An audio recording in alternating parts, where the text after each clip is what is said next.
So for the RAC examination, I got to know this like from my colleagues. And when I did like a little bit more digging, I found out that it is like most widely recognized examination in the regulatory sectors, and it could open like more doors from career perspective. So that is one of my main reason for pursuing this RAC examination.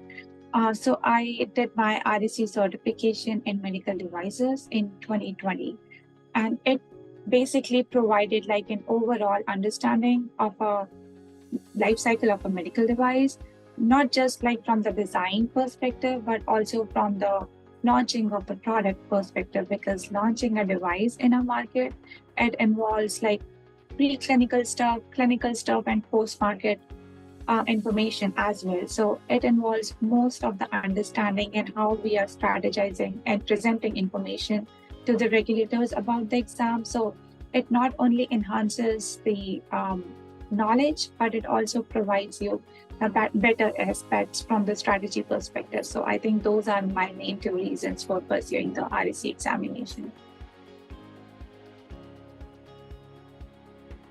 So I purchased the book, Fundamental of Regulatory Affairs in Medical Devices, from RAP's website and practice tests.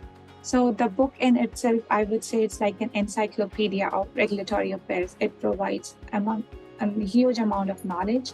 And every time I revise a chapter, I feel like I'm learning something new. So I would say I have absorbed something new if I revise a chapter. So I would say it is your like continuous dedication to understand the various rules and regulations across the country. Apart from that, I also took multiple simulated practice tests, and this in turn assisted me to understand how questions are framed in the examination, because those are not straightforward questions. So it requires like deep level of understanding, because it looks like, oh, every options could be correct. So once you have like a deep level of understanding about the regulation, that could help you to find out the better answer.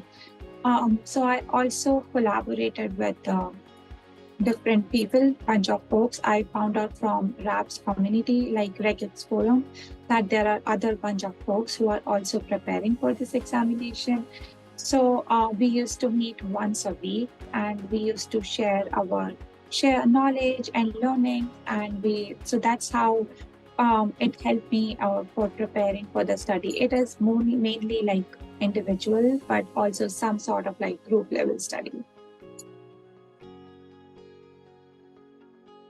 So since I have passed my examination, so holding a RAC certification, I feel like I have not only enhanced my knowledge, now I am more in touch with the RAP's website. I am a member of RAP's community, and I got to know about the various opportunities RAPs are providing, the different kind of seminars or events they are holding up, like not only offline but also virtually. So this It turns helps to explore more about the new regulations and rules coming up in the market.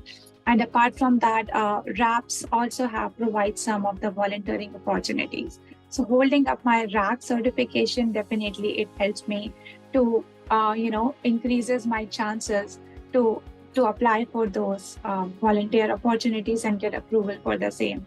So I also worked with RAPs on authoring two chapters in book. One is for the pediatric one, and another is for the post-marketed regulations for medical devices. And that was too after holding my RAC certification, because I believe that holding that certification, it definitely broaden my skill sets. So I would like to turn my skill sets now into a writing thing. So that is one of the case.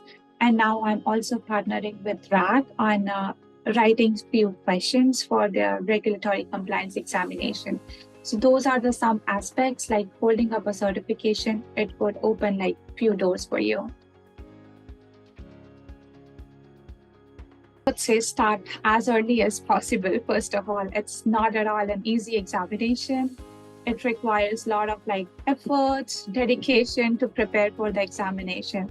So first of all, start once you decide or you hold enough experience for applying for this examination. just start looking at the RAP's website, mainly for like the eligibility criteria and other information requires for giving up this examination. And once you get that and you feel like you are eligible for it, start preparing for the examination as soon as possible. I would say try to give minimum 6 months time.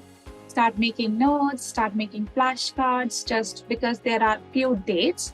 Say, for example, dates for annual adverse reporting. It's like you cannot memorize everything. So if you do it by writing up a few things or making flashcards, it would definitely help you to prepare better for the examination. And also start doing practice tests that RAPs offer on their website. That is one of the key aspects too.